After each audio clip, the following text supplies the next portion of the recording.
ಹಳ್ಳಿಯ ಅತ್ತೆ ಸೊಸೆ ಮತ್ತು ರಹಸ್ಯದ ಆಟ ಭಾಗ 3 ಸುಜಯ್ ರೂಮಿನ ಬಾಗಿಲು ಮೆಲ್ಲನೆ ತೆರೆದಾಗ ಇಡೀ ಮನೆ ನಿಶಬ್ದವಾಗಿತ್ತು. ಕತ್ತಲೆಯಲ್ಲಿ ಬಂದ ಆ ರೂಪ ಹಾಸಿಗೆಯ ಹತ್ತಿರ ಬಂದು ಕುಳಿತಾಗ ಸುಜಯ್ಗೆ ಆ ಪರಿಚಿತ ಮಲ್ಲಿಗೆಯ ಸುಗಂಧ ಗಾಢವಾಗಿ ತಗುಲಿತು. ಬಂದವರು ಮೆಲ್ಲನೆ ಸುಜಯ್ನ ಹಣೆಯ ಮೇಲೆ ಕೈಯಿಟ್ಟು, ಸುಜ್ಜು, ನಿದ್ರೆ ಬಂದಿದೆಯೇ ಅಥವಾ ನನ್ನ ನೆನಪು ನಿನ್ನನ್ನು ಇನ್ನೂ ಎಚ್ಚರವಾಗಿಟ್ಟಿದೆಯೇ ಎಂದು ಪಿಸುಗುಟ್ಟಿದರು. ಆ ಧ್ವನಿ ಅತ್ತೆ ಜಲಜಾಕ್ಷಿಯದಾಗಿತ್ತು.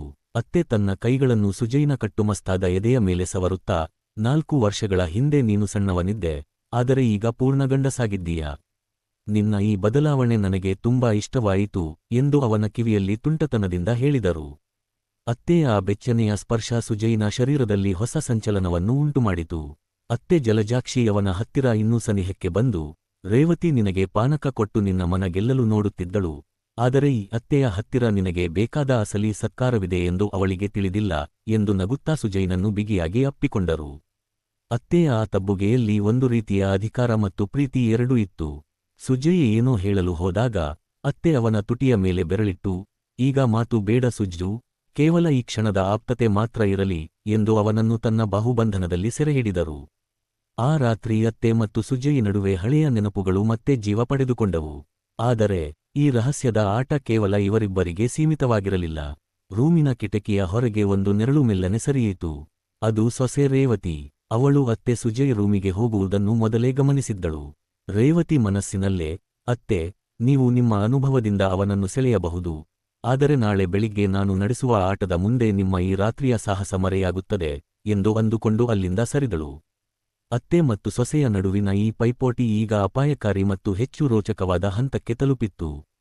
ಮಾರನೆಯ ದಿನ ಬೆಳಿಗ್ಗೆ ಸುಜಯ್ ಎದ್ದಾಗ ಅತ್ತೆ ಜಲಜಾಕ್ಷಿ ಅಂಗಳದಲ್ಲಿ ಹಸುವಿನ ಹಾಲು ಕರೆಯುತ್ತಿದ್ದರು. ಸುಜಯ್ ಅಲ್ಲಿಗೆ ಬಂದಾಗ ಅತ್ತೆ ಅವನನ್ನು ನೋಡಿ ಅರ್ಥಗರ್ಭಿತವಾಗಿ ನಕ್ಕರು. ಅಷ್ಟರಲ್ಲಿ ರೇವತಿ ಅಲ್ಲಿಗೆ ಬಂದು, ಸುಜಯ್, ರಾತ್ರಿ ಚೆನ್ನಾಗಿ ನಿದ್ರೆ ಬಂದಿತೆ, ಅಥವಾ ಯಾರಾದರೂ ಬಂದು ನಿಮ್ಮ ನಿದ್ರೆ ಕೆಡಿಸಿದರೆ ಎಂದು ಅತ್ತೆಯ ಎದುರೇ ನೇರವಾಗಿ ಕೇಳಿದಳು. ರೇವತಿಯ ಆ ಸ್ಫೋಟಕ ಪ್ರಶ್ನೆಗೆ ಅತ್ತೆ ಕೈಲಿದ್ದ ಹಾಲಿನ ಬಟ್ಟಲು ಒಂದು ಕ್ಷಣ ನಡುಗಿತು. ಸುಜಯ್ ಉತ್ತರಿಸಲಾಗದೆ ತಡಬಡಾಯಿಸುತ್ತಿದ್ದಾಗ ರೇವತಿ ಅವನ ಹತ್ತಿರ ಬಂದು ಅವನ ಶರ್ಟ್ ಕಾಲರ್ ಸರಿಪಡಿಸುವ ನೆಪದಲ್ಲಿ, ನಿಮ್ಮ ಶರ್ಟ್ ಮೇಲೆ ಮಲ್ಲಿಗೆ ಹೂವಿನ ಎಸಳು ಅಂಟಿಕೊಂಡಿದೆ ಸುಜಯ್, ಈ ಹೂವು ಅತ್ತೆಯ ಮುಡಿಯಲ್ಲಿ ಮಾತ್ರ ಇರೋದು ಅಲ್ವಾ ಎಂದು ಕುಹಕವಾಗಿ ನಕ್ಕಳು. ಅತ್ತೆ ಜಲಜಾಕ್ಷಿ ತಕ್ಷಣ ಚೇತರಿಸಿಕೊಂಡು, ಹಾಲು ಕರೆಯುವಾಗ ಹೂವು ಉದರುವುದು ಸಹಜ ರೇವತಿ, ಅದಕ್ಕೆಲ್ಲ ಇಷ್ಟೊಂದು ತಲೆ ಕೆಡಿಸಿಕೊಳ್ಳಬಾರದು ಎಂದು ಗಂಭೀರವಾಗಿ ಹೇಳಿದರು. ಆದರೆ ರೇವತಿ ಬಿಡಲಿಲ್ಲ. ಅವಳು ಸುಜಯ್ನ ಕಣ್ಣಲ್ಲಿ ಕಣ್ಣಿಟ್ಟು, ಅತ್ತೆ, ಹೂವು ಉದರುವುದು ಸಹಜ, ಆದರೆ ಅದು ಬೇರೆಯವರ ರೂಮಿನ ಹಾಸಿಗೆಯ ಮೇಲೆ ಸಿಕ್ಕರೆ ಅದಕ್ಕೆ ಬೇರೆ ಅರ್ಥ ಇರುತ್ತೆ ಅಲ್ವಾ ಎಂದು ಹೇಳಿ ಅಲ್ಲಿಂದ ಬಿಂದಿಗೆ ಹಿಡಿದು ನದಿಯ ಕಡೆಗೆ ನಡೆದಳು. ಹೋಗುವಾಗ ಅವಳು ಸುಜಯ್ನತ್ತ ತಿರುಗಿ ಒಂದು ಮಾದಕ ನೋಟ ಬೀರಿ, ಸುಜಯ್, ಅತ್ತೆಯ ಹಾಲು ಕುಡಿದು ಸಾಕಾಗಿದ್ದರೆ ನದಿಯ ದಂಡೆಗೆ ಬನ್ನಿ, ಅಲ್ಲಿ ನಿಮಗೆ ತಂಪಾದ ವಾತಾವರಣ ಕಾಯುತ್ತಿದೆ ಎಂದು ಆಹ್ವಾನ ನೀಡಿದಳು. ಈಗ ಸುಜಯ್ ಅತ್ತೆಯ ಅನುಭವ ಮತ್ತು ಸೊಸೆಯ ಈ ಹೊಸ ಆಟದ ನಡುವೆ ಯಾರನ್ನು ಆರಿಸಿಕೊಳ್ಳುತ್ತಾನೆ ಎಂಬುದು ಅನಿಶ್ಚಿತವಾಗಿತ್ತು.